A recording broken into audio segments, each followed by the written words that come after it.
Ladies and gentlemen, welcome back to the channel. Here in this video, we will be discussing your major events for this week, including retail sales, which come out on Tuesday.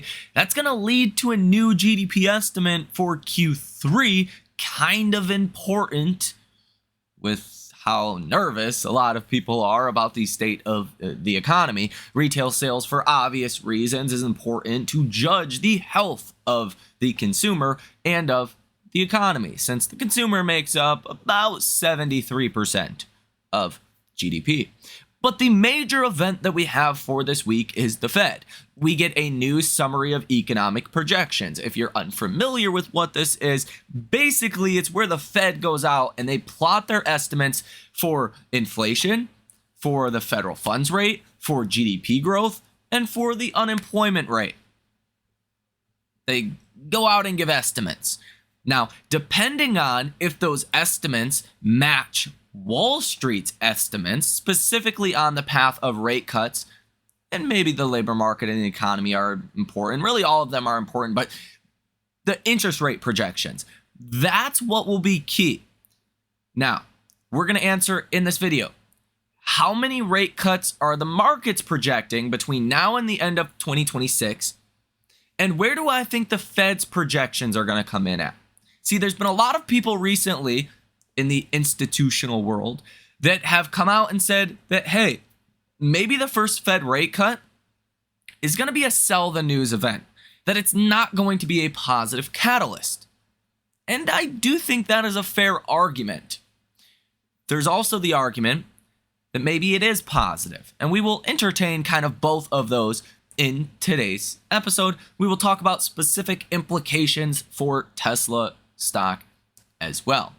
Hit the like button and subscribe to the channel if you have not done so already. And ladies and gentlemen, I am inviting you to come join the best trading community in the entire world, where we are going out and finding small cap AI stocks before Wall Street does. This is how you can invest in high quality companies,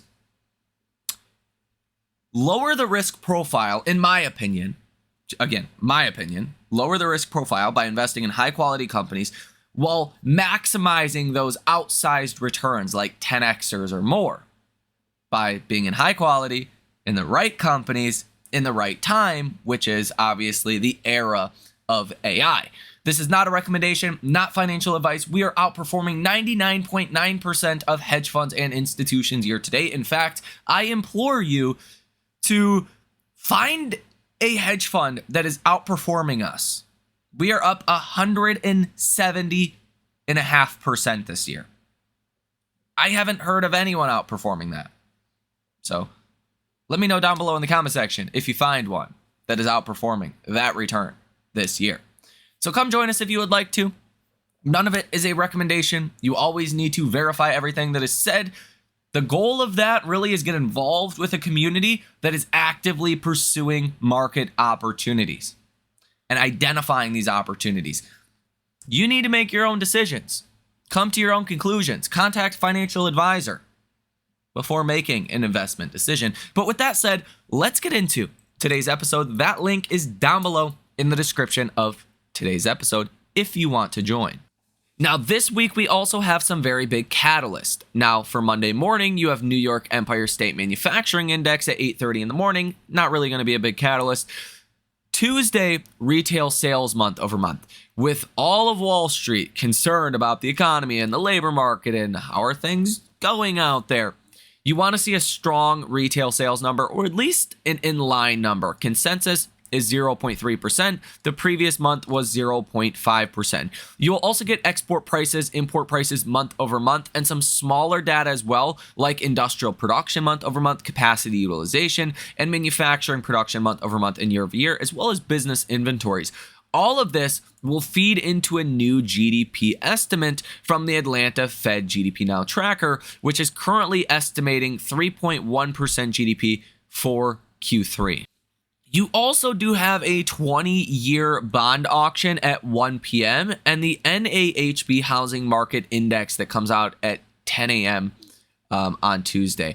Now, on Wednesday, you have housing starts and building permits, but you have the Fed interest rate decision, okay? So here's the deal. you're going to get the report that comes out at 2 p.m. on Wednesday. What the report is the written statement. That doesn't matter much. Okay. Not really at all. But you'll get the dot plot. The dot plot matters a lot. Okay. How does the Fed change their rate cut expectations? Okay. Do they change them a lot? Do they now project multiple cuts this year? Do they project 1 or 2 cuts this year? How many cuts do they project for next year? That's going to be important because if it aligns with markets, that's going to be a very positive catalyst for stocks. If it does not align with markets, that's going to be a really bad sign for stocks. Okay. If the Fed is projecting more cuts than the markets, which I highly doubt, that's not going to be great either, because what in the world does the Fed see? The risk would be, of course, that the Fed expects less cuts than the markets. And then you may need to see some kind of re-rating again that, Wall Street's going to freak out a little bit and say, oh my gosh, we're not going to get as many rate cuts as we thought, blah, blah, blah. I think it's probably going to be pretty close to in line with current expectations. Well, could be, maybe expectations now are a little too aggressive. We're expecting a cut September 17th this week, expecting a cut October 29th. We're expecting a cut again on December 10th, and barely, it's like 50-50 whether or not we get a cut in January. But, could we see a cut at every Fed meeting throughout the rest of this year? Yeah. The toss-up is going to be, how many cuts do we get in 2026? Okay. And Wall Street is expecting the federal funds rate to be between 2.75 and 3% by the end of 2026. Okay. So that would be 1, 2, 3, 4, 5, 6 rate cuts between now and the end of 2026. I don't think that is outrageous, but could the Fed come in at like 5? Maybe.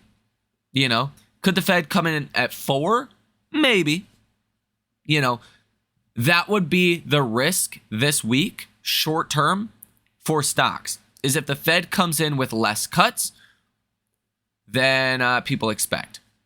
So you'll get the multi-year interest rate projections, and that's what Wall Street will care about. Also, the longer-term neutral rate projections. Did those go up? Did they go down? We're also going to get quite a few dissents. There's going to be some Fed officials that want to do a larger rate cut, like a 50 basis point rate cut at this September meeting, and there's going to be some officials that, only want to do a 25. How many people dissent? How divided is the Fed? That's going to also be interesting. But at 2:30, you will get Jerome Powell, and that is when the real move will begin, right? Once you get Powell, then you get the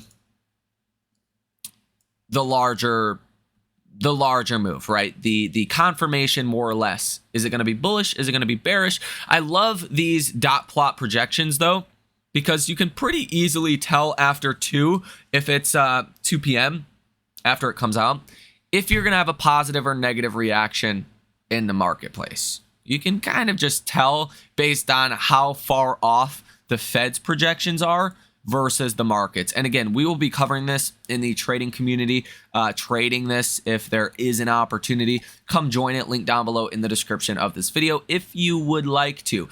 But there's been a lot of Wall Street that has said, hey, we're going to get a, sell the news kind of situation where stocks are actually going to fall on the first cut. Again, cuts are not in and of themselves bullish or bearish. It is the reason why the Fed is cutting rates. The reason why the Fed is cutting rates right now is to prevent further weakening, because inflation is tame and there's weakness out there in the labor market, according to the economic data. Okay.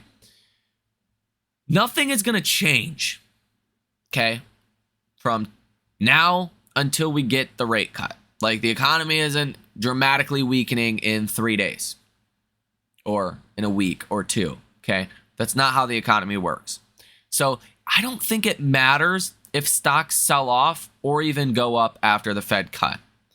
It's the same situation we were in before. Now, as the Fed lowers rates, especially multiple times, the odds of a recession do come down as more borrowing power can be accessed, right? If you have rates at 2%, there's instinctively less chance of a recession than if rates are at 10%, right? That's pretty basic. Is one cut going to change that all too much? Not really. It's more about what the Fed projects for how many cuts they're going to do. Again, if the Fed projects 10 cuts, stocks are probably going to sell off on that because that would be a recession indicator. If the Fed projects 5 cuts, we're at 6, probably not a big deal.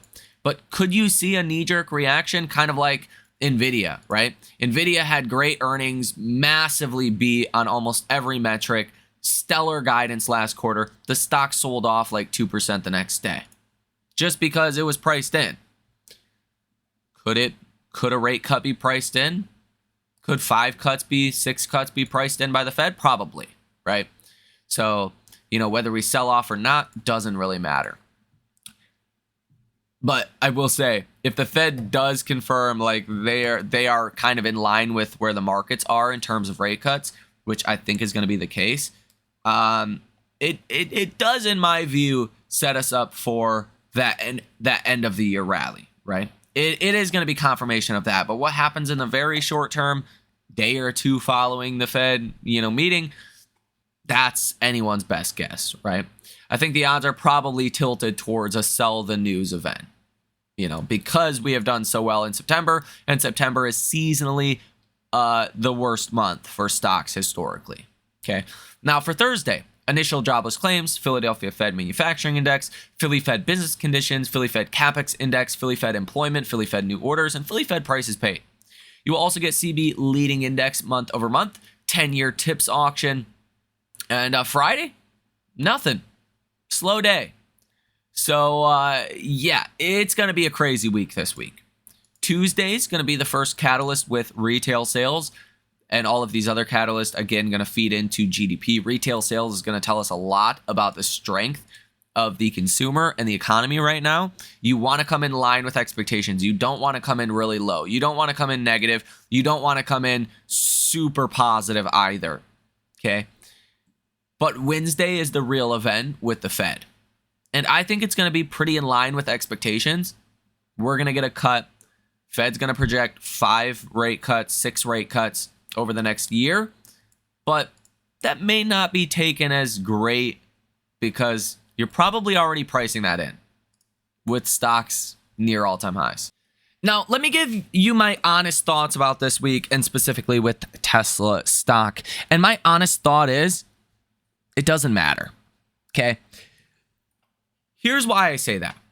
I don't think the Fed's projection is going to be so far off of markets that it comes across like a shock event, right? For an example, we're pricing in 6 cuts between now and the end of 2026. If the Fed comes out with 3 cuts in that same time frame, something like that, that would be seen as a major shock. Like, wow, how were we so wrong versus the Fed's expectations? If we come out at 4, or if the Fed comes out with 4 cuts between the now and the end of 2026, that's a problem as well. I think the Fed's probably going to come in at about 5 cuts, maybe 2 cuts this year and 3 cuts next year. That's where I think the average is going to fall. And I do think there's going to be some officials that are in the, 6+ category. So I think you're going to find yourself in the range of 5 to 6 cuts next year, which could come in a little bit lower than Wall Street's expectation. But I think that would still solidify the ideal that we're going to get a bunch of rate cuts with an economy that is doing okay, with inflation that is okay, and that helps to fuel the markets. As I've said before, it's kind of like NVIDIA earnings, where NVIDIA rallied into earnings. Markets have rallied into this event. NVIDIA meets expectations or exceeds on every metric. It was good news. But NVIDIA still sold off 2% the next day following earnings.